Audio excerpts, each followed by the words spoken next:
الحمدللہ رب العالمین والصلاة والسلام علی سید الانبیاء والمرسلین وعلی آلہ واصحابہ اجمعین اما بعد فقد قال اللہ تبارک وتعالی فی کتابہ العظیم شہر رمضان الذی انزل فیہ القرآن ھدی للناس وبینات من الھدی والفرقان صدق اللہ مولانا العظیم وصدق رسولہ النبی الکریم ونحن علی ذلک لمن الشاہدین والشاکرین والحمدللہ رب العالمین یا رب صلی وسلم دائما ابدا علی حبیبک خیر الخلق کلہم۔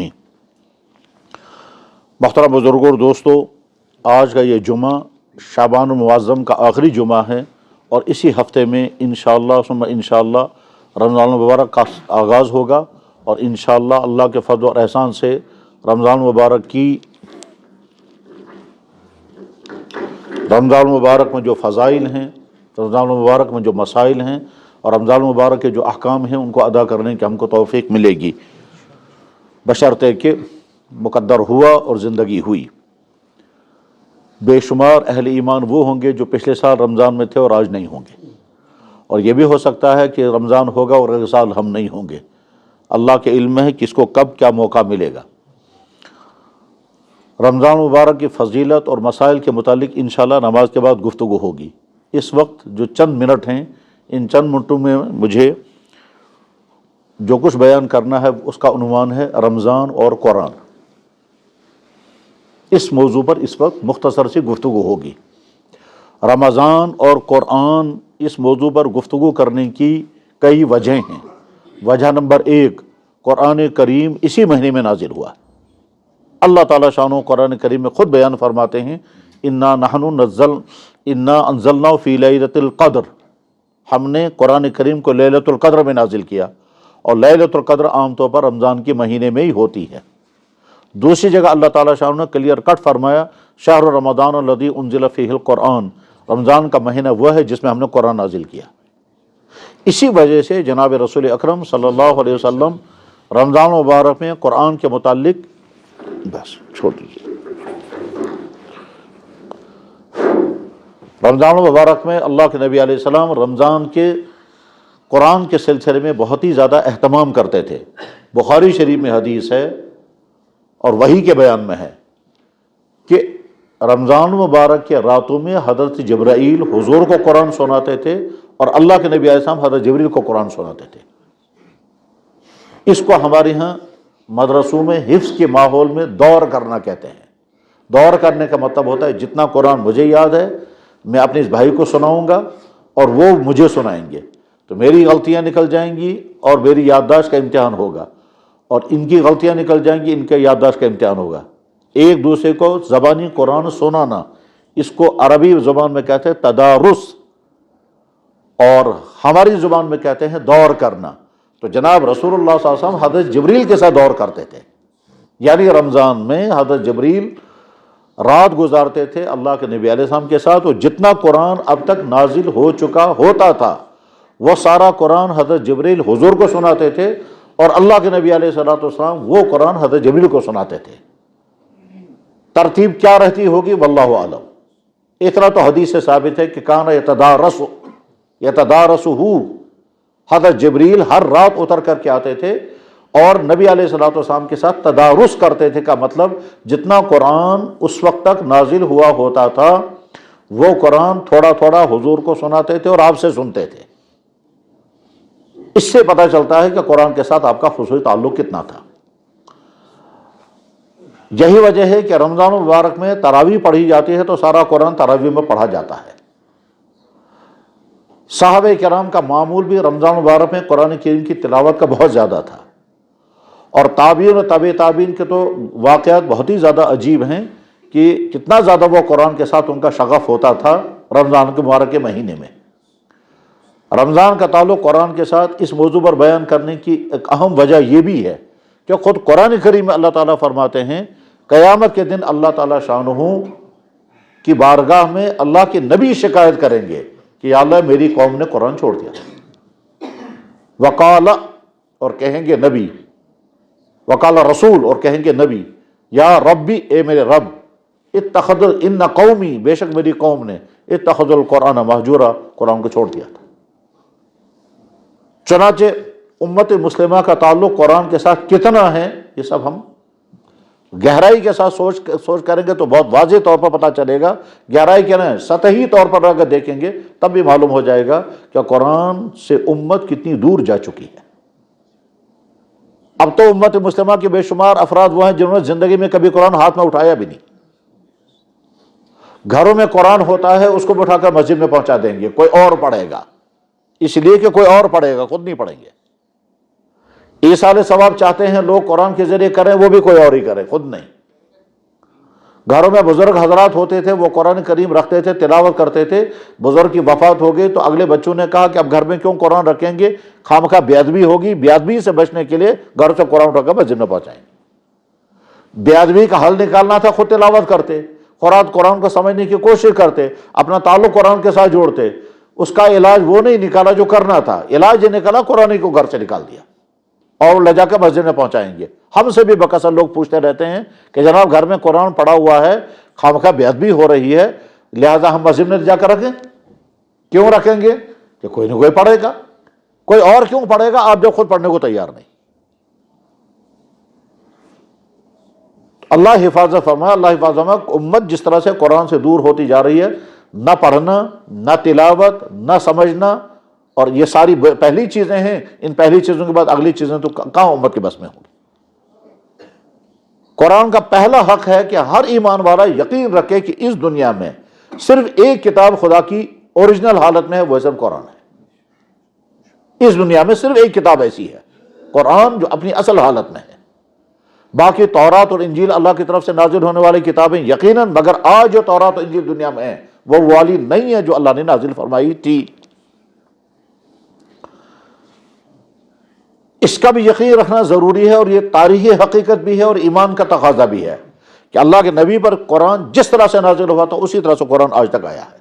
اس میں بیچ میں کہیں کوئی خرد برد نہیں ہوا، اور اگر بیچ میں کوششیں ہوئی ہیں تو وہ ضائع ہو گئیں، وہ کامیاب نہیں ہو سکی۔ قرآن اپنی اصل حالت میں آج تک ہم تک پہنچا ہے۔ کسی ایک لفظ کے بارے میں بھی کوئی شک کی بات نہیں ہے کہ پتہ نہیں یہ لفظ تھا نبی کے زمانے میں یا نہیں۔ اس سلسلے میں مسلمانوں نے نہیں، غیر مسلموں نے اور عام غیر مسلموں نے نہیں، دنیا کے بڑے بڑے اسکالروں نے، ماہرین نے پوری تحقیقات کرنے کے بعد جو فیصلہ کیا وہ یہ سب قرآن میں تو کہیں کوئی خرد برد نہیں ہوا ہے۔ اور اس سلسلے میں ایک بہت بڑا ادارہ قائم بھی کیا گیا تھا جرمنی میں، اس یونیورسٹی میں جس یونیورسٹی میں علامہ اقبال نے پی ایچ ڈی کی ڈگری کی تھی، اس یونیورسٹی نے میونخ میں، وہاں باقاعدہ ایک ادارہ قائم کیا گیا قرآن پر ریسرچ کرنے کے لیے، اور سالہ سال کی تحقیقات کے بعد انہیں خلاصہ یہ نکالا کہ ہم نے قدیم سے قدیم قرآن اور نئے سے نئے قرآن، ہر جگہ پرنٹ ہونے والا قرآن، ہاتھ سے لکھا ہوا قرآن، 40,000 قرآن کے نسخے ہم نے جمع کیے، ان تمام کو ٹیلی کر کے دیکھا تو کہیں کسی قرآن میں ملاوٹ کہیں پائی گئی۔ پرانے سے پرانا قرآن جیسا جن لفظوں کے ساتھ ہے، آج نئے سے نیا قرآن بھی انہی لفظوں کے ساتھ ہے، کہیں کوئی تبدیل۔ باقی دنیا کے تمام مذہبی صحیفوں میں جو خرد برد کا طوفان ہے اس کا تو اندازہ بھی نہیں کر سکتے۔ کسی کتاب میں ہر سال نیا ایڈیشن آتا ہے اور نئی تبدیلیوں کے ساتھ آتا ہے، صرف قرآن اپنی اوصل۔ تو ہمارا ایمان یہ ہے کہ اس دنیا میں سچی اور پکی اور اوریجنل کتاب جو ہے وہ جو قرآن کریم ہے، یہ قرآن کا تقاضا ہے کہ قرآن پر ایمان رکھا جائے۔ اس کے بعد پھر قرآن کے حقوق شروع ہوتے ہیں، تو جس کو قرآن پڑھنا نہ آتا ہو وہ قرآن پڑھنے کا اہتمام کرے گا۔ یہ کوئی عذر نہیں کہ میں بزی ہوں، میں تعلیم میں ہوں، میں جاب کر رہا ہوں، یا میں بڑھاپے میں ہوں۔ یہ سارے آزار ہرگز آزار نہیں ہیں۔ صحابہ کے لیے سامنے بھی یہ آزار نہیں تھے، اور آج بھی اللہ تعالیٰ شانہ کسی کو ایمان قبول کرنے کے توفیق عطا کرتے ہیں، اس کے لیے کوئی عذر نہیں ہے، وہ پڑھتے ہیں قرآن۔ تو جن کو قرآن پڑھنا نہ آتا ہو، جیسے ہم 10 چیزوں کی سیکھنے کے لیے کوئی نہ کوئی انتظام کرتے ہیں، قرآن کے سیکھنے کا انتظام کریں۔ اور جن کو قرآن کریم پڑھنا آتا ہو وہ نمبر 1 تلاوت قرآن کریم کے لیے الگ ٹائمنگ، اور قرآن کو سمجھنے کے لیے الگ ٹائمنگ۔ یہ قرآن کا حق ہے کہ ہم کو قرآن کی تلاوت کے لیے الگ ٹائم رکھیں، چاہے وہ 10 منٹ رکھیں، چاہے 15 منٹ رکھیں، چاہے آدھا گھنٹہ رکھیں، لیکن تلاوت کا نظام بالکل الگ، اور سمجھنے کے لیے قرآن کو الگ۔ جو ٹائم ہم قرآن کو سمجھنے کے لیے دیں گے وہ الگ ہونا چاہیے، اور جو صرف تلاوت کرنے کے لیے، کیونکہ دنیا کی صرف ایک کتاب ایسی ہے جس کے الفاظ پڑھنے پر بھی ثواب ملتا ہے، اور دنیا کی کوئی کتاب ایسی نہیں ہے۔ قرآن تو وہ کتاب ہے جس کو ہاتھ میں لانا بھی عبادت، اس کو دیکھنا بھی عبادت، اس کو پڑھنا بھی عبادت، سمجھ کر پڑھیں تب بھی عبادت ہے، بغیر سمجھے پڑھیں تب بھی عبادت ہے۔ صرف تلاوت قرآن کریم عبادت ہے۔ اور اگر کوئی یہ سمجھتا ہے کہ خالی الفاظ قرآن کریم پڑھنا عبادت نہیں ہے، جب سمجھ میں نہیں آ رہا ہے تو ناواقف ہے، وہ کورا ہے علم سے، قرآن کی حقیقت اس کو نہیں معلوم۔ قرآن کے صرف الفاظ پڑھنا بھی عبادت ہے۔ اللہ کے نبی نے خود فرمایا الف لام میم پڑھنے پر 30 نیکیاں ملیں گی، حالانکہ الف لام میم کا ترجمہ سمجھا ہی نہیں جا سکتا۔ تو تلاوت قرآن کریم، رمضان مبارک میں تلاوت قرآن کریم کے جو واقعات ہیں وہ بڑے عجیب ہیں۔ اس سلسلے میں ہم کو اچھی طرح سمجھ کہ جو لوگ حافظ ہیں کوشش یہ کریں گے کہ وہ قرآن کریم رمضان میں سنائیں، اور اگر قرآن کریم رمضان میں تراویح میں پڑھنے کا ان کا نظام نہیں بن پا رہا ہے تو اپنی تلاوت کا نظام بنائیں، اور اپنی تلاوت کا نظام بنانے کے لیے مختلف تدبیریں ہیں، مختلف مقداریں ہیں۔ ان مقداروں میں سے مقدار نمبر 1، مقدار نمبر جو کم سے کم ہے وہ یہ کہ 1 پارہ روز تلاوت کریں، یہ کم سے کم ہے۔ اس سے تھوڑا زیادہ ہے 3 پارے روزانہ تلاوت کریں، اس سے زیادہ بہتر ہے کہ 1 منزل روز تلاوت کریں اور 1 ہفتے میں 1 قرآن ختم ہو جائے گا، اور اس سے زیادہ یہ ہے کہ 10 پارے روز تلاوت کریں۔ اور اللہ کے بندے دنیا میں ایسے بھی گزرے ہیں کہ روزانہ 1 ختم قرآن کرتے تھے۔ چنانچہ امام بخاری رحمہ اللہ تعالیٰ کے حالات میں لکھا ہے کہ حضرت امام بخاری رحمہ اللہ تعالیٰ خود تراویح پڑھاتے تھے، 20 رکعت تراویح میں ہر رکعت کے اندر 20 آیتیں پڑھتے تھے۔ اس طرح سے 15 دن میں قرآن ختم ہوتا تھا۔ پہلے 15 دن میں 1 ختم قرآن کریں گے، کیونکہ روزانہ 20 رکعت تراویح میں ہر رکعت میں 20 آیتیں پڑھیں گے۔ 15 یا 14 یا 15 دن میں ختم قرآن ہو جاتا تھا، پھر اگلے 15 دن میں پھر ختم قرآن کرتے تھے صرف تراویح میں۔ تراویح سے فارغ ہونے کے بعد پھر تھوڑی دیر آرام کرتے تھے، 1 یا 1.5 گھنٹہ۔ اس کے بعد تہجد پڑھنا شروع کرتے تھے، جو عام طور پر تہجد ان کی شروع ہوتی تھی 1 بجے کے قریب تقریباً، کیونکہ اس زمانے میں ٹائمنگ نہیں تھی، گھڑیاں نہیں تھی۔ ہم اندازہ کرتے ہیں آدھی رات کے وقت وہ تہجد پڑھنا شروع کرتے تھے اور 10 پارے تہجد میں پڑھتے تھے، کسی دن 15 پارے پڑھتے تھے۔ ان کی سوانح حیات میں لکھا ہوا ہے، اور ان کی سوانح حیات جو بڑے بڑے لوگوں نے لکھی ہے، اس میں ایک علامہ ابن حجر عسقلانی ہیں جنہوں نے بخاری شریف کے سب سے عظیم الشان شرح لکھی ہے 15-20 والیوم میں، اور یہ مصر کے تھے۔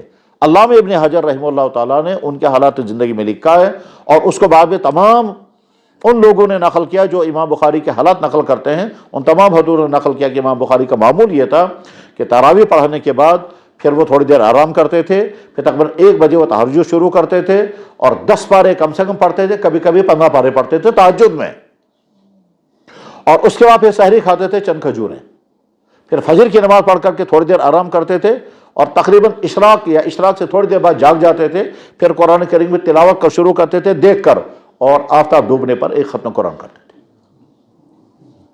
امام اعظم رحمہ اللہ تعالیٰ کے متعلق تو بہت مشہور ہے کہ حضرت فجر کی نماز کے بعد تھوڑی دیر آرام کرتے تھے، پھر تلاوت شروع کرتے تھے، غروب آفتاب پر 1 ختم کرتے تھے، پھر مغرب کے بعد کھانا ہوتا تھا، کھانے کے بعد پھر تھوڑا سا آرام کرتے تھے، اس تراویح پڑھنے کے بعد پھر فارغ ہوتے تھے، تو تراویح کے بعد پھر تب قرآن پڑھنا شروع کرتے، تہجد پر ختم کرتے تھے۔ 1 قرآن دن میں، 1 قرآن رات میں، اس طرح سے 30 دنوں میں 60 قرآن ہو جاتے تھے، اور 1 قرآن تراویح میں ہوتا تھا۔ 61 قرآن امام ابو حنیفہ رحمہ اللہ تعالیٰ پڑھنے کا معمول ان کے حالات زندگی میں لکھا ہوا ہے۔ حضرت شیخ مولانا زکریا صاحب رحمہ اللہ تعالیٰ سے کسی نے پوچھا کہ حضرت اتنا کون پڑھ سکتا ہے اور آرام کب کرتے ہوں گے، اور ناممکن لگتا ہے، ایسا لگتا ہے یہ مبالغہ آمیزی کی بات کہی گئی ہے، عملاً ایسا نہیں ہو سکتا ہے، آخر انسان ہے، تھک جائے گا۔ تو حضرت شیخ مولانا زکریا صاحب نے کوئی جواب نہیں دیا، فرمایا اس سال رمضان میں ہم تجربہ کر کے دیکھتے ہیں۔ تو رمضان جب آیا تو اپنے تمام متعلقین جو خاص حضرات تھے ان تمام حضرات کو فرمایا کہ اس سال صرف تلاوت کرو گے، باقی تمام ذکر و اذکار اور جو تسبیحات ہیں تم اس سال موقوف کرو، اور زیادہ زیادہ تلاوت کرو، یعنی 5 وقت نماز اور اس کے بعد صرف تلاوت۔ اور رمضان کے ختم ہونے کے بعد مجھے معلوم ہونا چاہیے کہ شخص نے کتنی تلاوت کی۔ چنانچہ رمضان کے ختم ہونے پر حضرت مولانا زکریا صاحب نور اللہ مرکزہ، جن کے مریدین و خلفاء پوری دنیا میں پھیلے ہوئے تھے، مکہ مکرمہ میں، مدینہ طیبہ میں، افریقہ میں، اور دوسرے مسلمان غیر مسلم ملکوں میں، اور یہاں بہت، تو ان کے متعلقین میں سے ایک نے لکھا، حضرت مولانا انعام الحسن جو تبلیغی جماعت کے اس وقت کے امیر تھے، انہوں نے خط لکھا کہ حضرت آپ نے حکم فرمایا تھا اس سال رمضان میں سے تلاوت کرنی ہے، تو میں نے اس سال رمضان میں 61 قرآن کی تلاوت کر لی۔ 60 قرآن میں نے خود پڑھے، اور 1 قرآن جو ہے وہ تراویح میں پڑھا، تراویح میں دوسرے 60 قرآن میں نے پڑھے۔ کسی نے خط لکھا تھا میں نے اس سال رمضان میں 56 قرآن کریم کی تلاوت کی ہے۔ میں نے خود ایک شخص کو دیکھا ہے کہ وہ روزانہ 35 پارے تلاوت کرتے تھے۔ تو تلاوت کرنے والوں کا معمول اور مزاج یہ تھا۔ خود یہاں کشمیر کی تاریخ میں، پچھلی تاریخ میں ایسے افراد گزرے ہیں جو روزانہ 1 ختم قرآن کرتے تھے۔ چنانچہ ایک شخص کے بارے میں نے پڑھا تاریخ میں، اس کا نام تھا حیدر، اور ان کے والد کا نام تھا فیروز۔ تو خواجہ حیدر چرخی ابن فیروز گنائی ان کے معمولات میں لکھا ہے کہ وہ رمضان مبارک میں روزانہ ایک قرآن کریم ختم کیا کرتے تھے اور یہ ان کا معمول تھا۔ تو رمضان مبارک آ رہا ہے، اس رمضان مبارک میں قرآن کریم کی تلاوت کا اہتمام جتنا زیادہ ہو سکے۔ جو نادرہ پڑھنے والے ہیں وہ بھی کوشش یہ کریں، اور اگر کوشش کریں گے تو نادرہ پڑھنے والے بھی جو آہستہ آہستہ پڑھتے ہیں کم سے کم ایک ختم قرآن تو وہ کر سکتے ہیں۔ مسجدوں میں ختم قرآن، تراویح قرآن پڑھنے کا بہت اہتمام کیا جانا چاہیے۔ حضرت فاروق اعظم رضی اللہ عنہ کے زمانے سے لے کر آج تک امت تراویح میں بہت شوق کے ساتھ ختم قرآن کیا کرتی ہے، بلکہ تراویح میں تو کمپٹیشن ہوا کرتا تھا کہ ان کی مسجد میں کتنے قرآن پڑھے گے اور ہماری مسجد میں کتنے قرآن پڑھے گے۔ ابھی ایک یا ڈیڑھ ہفتہ پہلے مجھے ایک بھائی ملے، انہوں نے کہا ہم نے ارادہ کیا ہے کہ ہم 3 دن میں اپنی مسجد میں ختم قرآن کریں گے، 10 پارے روزانہ پڑھیں گے اور تراویح میں پڑھیں گے۔ ظاہر ہے تراویح پڑھیں گے، وہ پوری رات پڑھیں گے، تراویح پڑھنے والے پڑھتے ہیں۔ اسی شہر کے اندر بھی ایسی تراویحیں پڑھی گئی ہیں کہ جس میں 7 پارے قرآن پڑھے جاتے ہیں۔ 3 پارے قرآن کریم کی تلاوت تو بے شمار جگہوں پر ہوا کرتی ہے، اور اسی بیچ میں ایسے بھی لوگ ہیں جو کہتے ہیں کہ جناب ہم تھک جائیں گے، ہم کو وہ تراویح چاہیے جو صرف 15 منٹ میں ختم ہو جائے یا آدھے گھنٹے میں ختم ہو جائے، اور اس کے بعد گھر جا کر کیا کریں گے تو خامخواہ بیٹھے رہیں گے، یعنی کوئی کام نہیں، آرام بھی نہیں۔ اور یہ انسان کو دھوکہ لگتا ہے۔ کیا دھوکہ لگتا ہے؟ انسان کو شیطان یا نفس بیٹھنے نہیں دیتا، کہتا ہے جناب اتنا وقت نہیں، اور گھر جا کر کے بیٹھے رہیں گے، چائے پیئیں گے، باتیں کریں گے، موبائل چلائیں گے، اور کوئی کام نہیں۔ آدمی سوچے میں کس چیز کو چھوڑ کر کیا کرنے کے لیے نکلا، اور ان دونوں کا بعد میں مقابلہ کر کے دیکھیں جو کام میں نے چھوڑا وہ کتنا اہم تھا، اور جس کام کے لیے میں چلا گیا وہ کتنا اہم تھا۔ میں مسجد سے نکل کے جا رہا ہوں گھر، جلدی میں نے تراویح پڑھوائی، میرا جی چاہتا ہے جلدی ختم ہو جائے، اگر جلدی ختم ہو گئی پھر گھر جا کر کیا کریں گے؟ چلیے اگر آپ کو آرام کا تقاضا ہے تو کہہ سکتے ہیں آرام کی وجہ سے گھر چلے گئے، لیکن آرام بھی نہیں ہے۔ عام طور پر تو لوگ 10:30 11 بجے تک تو جگتے ہی رہتے ہیں، آپ چاہے نمازیں پڑھیں تب نہ پڑھیں تب، یہی ٹائم عام طور پر سونے کا ہوتا ہے۔ اب یہ جو بیچ کا ٹائم ہے، افطاری کرنے کے بعد، افطار کا کھانا کھانے کے بعد سونے تک کا جو ٹائم ہے، اس ٹائم کو آپ کو کس کام میں خرچ کرنا ہے؟ یا تو لمبی نمازیں پڑھی جائیں گی یا اس میں خرچ ہوگا، اور یا پھر بیٹھ کر باتیں کریں گے، چائے پیئیں گے، کھانے پینے میں مشغول رہیں گے۔ 2 ہی آپشن ہیں، یا اس میں یہ وقت خرچ کرنا ہے یا اس میں وقت خرچ کرنا ہے۔ تو جو لوگ یہ چاہتے ہیں کہ جلد سے جلد تراویح ختم ہو جائے اور سورہ تراویح ختم ہو جائے، اور جو حافظ جو ہے وہ ایک ہی سانس میں ساری صورتیں ختم کر دے اور آدھے گھنٹے میں نماز ختم کرا دے، اس کو تو شاباشی دیں گے، اور شاباشی دینے کے بعد کہیں گے بہت ہم فری ہو گئے۔ کس چیز سے فری ہو گئے؟ گویا ہم سمجھ رہے تھے کہ یہ نماز ہم پر بوجھ ہے، یہ بوجھ ہم نے سر سے اتار دیا، اب ہم پسند کا کام کرنے جائیں گے۔ وہ کیا ہے؟ گھر میں بیٹھیں گے، بیٹھ کر کے بیکار وقت گزاریں گے۔ خلاصہ یہ ہے، رمضان مبارک شروع ہونے والا ہے اور اسی ہفتے شروع ہوگا۔ ظاہر ہے پہلا روزہ جو ہے یا تو منگل کو ہوگا یا بدھ کو انشاءاللہ۔ تو اس عہد کریں گے ہم کہ اس سال رمضان میں قرآن کے ساتھ اپنا تعلق مضبوط کریں گے، اور اگر قرآن کریم کے فہم کی بات کی جائے تو یہاں تو چونکہ ماحول ہی نہیں ہے، ورنہ دنیا میں ایسا بھی ہوتا ہے کہ 1 مہینے کے اندر پورے قرآن کریم کی تفسیر ہوتی ہے، اور دن میں تفسیر سٹارٹ کی جائے گی، 5 یا 6 گھنٹے میں ایک پارے کی تفسیر ہوگی۔ تو مبارک ان تفسیر کرنے والوں کو، اور مبارک ان افراد کو جو سننے کے لیے تیار ہیں کہ 5 یا 6 گھنٹے ہم روزانہ درس قرآن سنیں گے اور ایک پارے کا درس ہوگا، تو 30 دن میں 30 پاروں کا درس ہوتا ہے۔ اور یہ سلسلہ ہمارے بزرگوں نے شروع کیا تھا، جس میں بہت بڑی شخصیت ہے حضرت مولانا احمد علی لاہوری رحمہ اللہ تعالیٰ، ان سے درس قرآن لیا ہے حضرت مولانا سید ابوالحسن علی ندوی جیسی شخصیت نے، اور وہ کہتے بھی تھے کہ قرآن کے ساتھ میرا تعلق جن مراحل سے گزرا ہے ان میں ہمارے شیخ تھے حضرت مولانا احمد علی لاہوری رحمہ اللہ تعالیٰ، وہ درس قرآن دیا کرتے تھے۔ ان کے درس قرآن کا ایک طریقہ یہ تھا کہ رمضان جب سٹارٹ ہوگا تو روزانہ ایک پارے کا درس ہوگا، 5-6 گھنٹے اس میں لگ جاتے تھے۔ تو 5-6 گھنٹے کا درس ہوگا، وہ 2-3 گھنٹے کا ہوگا ظہر سے پہلے، اور 2-3 گھنٹے کے بعد ظہر کے بعد ہوگا، عصر کے بعد وہ ذکر کیا کرتے تھے۔ بہرحال خلاصہ یہ ہے، قرآن کریم کا تعلق رمضان کے ساتھ قوی ترین ہے۔ اللہ قرآن کریم میں فرماتے ہیں شہر رمضان الذی انزل فیہ القرآن، رمضان کا مہینہ اسی میں قرآن نازل ہوا ہے۔ اب جب اسی مہینے میں قرآن نازل ہوا ہے تو ہم زیادہ سے زیادہ اس قرآن کے ساتھ رمضان میں تعلق قائم کریں گے، تلاوت جتنی زیادہ کر سکیں کریں گے، اپنی مسجدوں میں تراویح کا اہتمام کرائیں گے۔ خاص طور پر منتظمین کی ذمہ داری ہے کہ وہ مسجد میں قرآن کریم کی تراویح کا اہتمام کریں۔ اور خود بھی اپنی تلاوت کا اہتمام کریں گے، اور اگر فہم قرآن کے لیے کوئی وقت مقرر کریں گے تو اور زیادہ بہتر ہوگا۔ اور اس کے بعد پھر ہم اگر قرآن کریم کی تلاوت کرنے میں اگر ہم نے اہتمام کیا، اور جو ہی ختم قرآن ہو جائے گا اس کو دعا کرنی چاہیے۔ وعدے ہیں کہ رمضان بھی ہوگا، ختم قرآن بھی ہوگا، اور اگر تہجد کا وقت ہوگا تو اور زیادہ دعاؤں کے قبول ہونے کے وعدے ہیں۔ اللہ تعالیٰ شانہ ہمارا مزاج بنائے کہ قرآن کے ساتھ امت کا تعلق قائم ہو جائے، اور قرآن کریم کے حقوق ادا کرنے کی ہمیں توفیق مل جائے۔ وآخر دعوانا ان الحمد للہ رب العالمین برحمتک یا ارحم الراحمین، آمین۔ اس وقت اب اذان ہوگی۔